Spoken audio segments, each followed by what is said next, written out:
Hello friends. വയസ്സാകുക, വയസ്സായിക്കൊണ്ടിരിക്കുക എന്നത് പ്രകൃതി നിയമമാണ്.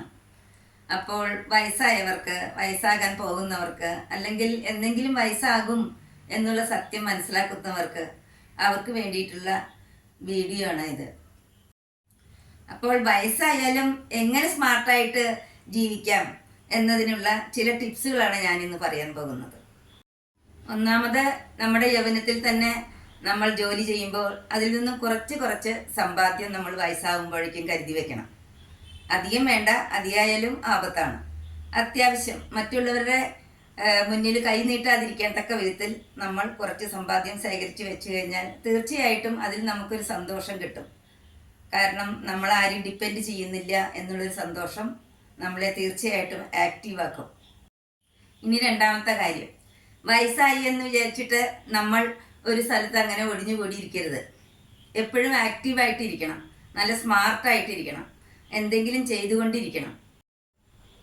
ഇന്നത്തെ കാലത്ത് ഓൾഡ് ഏജ് ഹോമിലൊക്കെ പോകുന്ന അവസ്ഥയാണ്. ഇതൊന്നും അധികം ഇല്ലാതിരിക്കണമെങ്കിൽ നമ്മൾ നമ്മളെ തന്നെ എപ്പോഴും സൂക്ഷിക്കണം. ശരീരത്തിന് ആവശ്യമായ പോഷകാഹാരം, അത്യാവശ്യത്തിന് എക്സർസൈസ്, അതുപോലെ തന്നെ നമുക്ക് വേണ്ട ഉറക്കം, ഇതൊക്കെ നമ്മൾക്ക് ഉണ്ടായിരിക്കണം.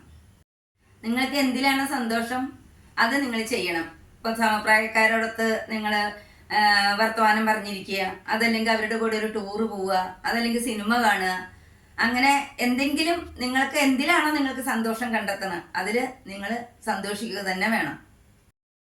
മറ്റൊന്ന് പ്രധാനപ്പെട്ടത്, ചെറിയ അസുഖമൊക്കെ വരുമ്പോൾ നമ്മൾ ഓടി ആസ്പത്രിയിലേക്ക് പോകേണ്ട ആവശ്യമൊന്നുമില്ല. വലിയ അസുഖം വരുന്നത് അത് നമ്മുടെ കയ്യിലല്ലല്ലോ. അപ്പോൾ തീർച്ചയായിട്ടും അതിന് വേണ്ടതൊക്കെ ചികിത്സ ചെയ്യണം. ടെൻഷൻ അടിച്ചിരിക്കുകയല്ല വേണ്ടത്. നമുക്ക് എല്ലാം സഹിക്കാനുള്ള ഒരു സഹനശക്തി, അതിനു വേണ്ടി നമ്മൾ പ്രാർത്ഥിക്കണം. വയസ്സായാലും നമ്മൾ നമ്മുടെ ചെറുപ്പം നിലനിർത്തുക, അതൊരു ആർട്ട് കൂടിയാണ്.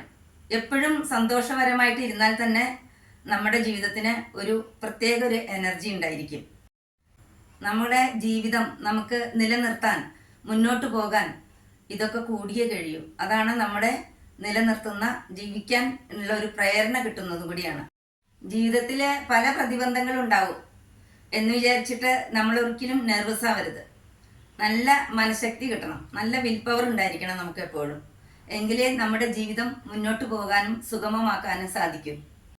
വയസ്സാകുമ്പോൾ നമ്മൾ എപ്പോഴും മക്കളെ കുറിച്ചായിരിക്കും അധികം ചിന്തിച്ച് വിഷമിക്കുന്നത്. അവരെ കുറിച്ചിട്ട് ഇത്രയും ചിന്തിക്കണം എന്തിനാ, അവരെ വളർത്തിയില്ലേ, വലുതാക്കിയില്ലേ എന്നൊക്കെ ഓർത്ത് അവർ നോക്കുന്നില്ല, അല്ലെങ്കിൽ വരുന്നില്ല എന്നൊക്കെ ഓർത്തിട്ടായിരിക്കും അധികം നിങ്ങൾ ദുഃഖിക്കുന്നത്. എന്തിനാണ് അങ്ങനെ ചിന്തിക്കുന്നത്? നിങ്ങൾ വളർത്തി വലുതാക്കി, അത് നിങ്ങളുടെ ഡ്യൂട്ടിയാണെന്ന് മാത്രം നിങ്ങൾ ചിന്തിക്കണം. ഇനി ഓർമ്മിക്കാൻ തക്ക വിധത്തിൽ, മക്കളെ ഓർമ്മിക്കാൻ തക്ക വിധത്തിൽ നിങ്ങൾ അവർക്ക് വേണ്ടി കഷ്ടപ്പെട്ടിട്ടുണ്ടെങ്കിൽ അവർ തീർച്ചയായും നിങ്ങളെ ഓർക്കും. അത് നിങ്ങൾക്ക് ഉപകാരവും ഉണ്ടാവും. ഇനി മരിക്കുന്നത് വരെയും പ്രായമായിട്ടും വളരെ ആക്റ്റീവായിട്ട് നടന്ന ഒരു മഹാനെ കുറിച്ചാണ് ഞാൻ പറയാൻ പോകുന്നത്. ഞാൻ കഴിഞ്ഞ വർഷം ഒരു 104-ാം ജന്മദിനത്തിൻ്റെ ഒരു വീഡിയോ ഇട്ടിരുന്നു, അറിയില്ലേ, ചിത്രം നമ്പൂതിരിപ്പാടിൻ്റെ. ഈ വർഷം അദ്ദേഹത്തിൻ്റെ 105-ാം വയസ്സിലാണ് അദ്ദേഹം ഈ ലോകത്തോട് വിട പറഞ്ഞത്.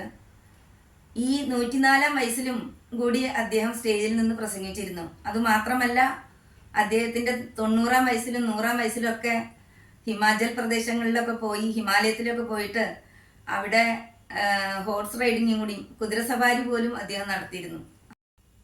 പിന്നെ മരണം എന്ന് പറഞ്ഞത് നമ്മുടെ കയ്യിലല്ലല്ലോ. അത് എപ്പോഴാണ് എഴുതി വെച്ചെന്ന് വെച്ചാൽ അപ്പോൾ നമ്മൾ പോകേണ്ടത് തന്നെയാണ്. അതുവരെ നമുക്ക് സമാധാനത്തോടും സന്തോഷത്തോടും സുഖത്തോടും കൂടി ജീവിക്കാം. അതിന് നമ്മളെല്ലാവരും ശ്രമിക്കുക തന്നെ വേണം. അപ്പോൾ ഈ ടിപ്സൊക്കെ എല്ലാവരും കേട്ടല്ലോ. അപ്പോൾ എല്ലാവരും ചെറുപ്പമായിട്ടിരിക്കുക, സന്തോഷമായിട്ടിരിക്കുക.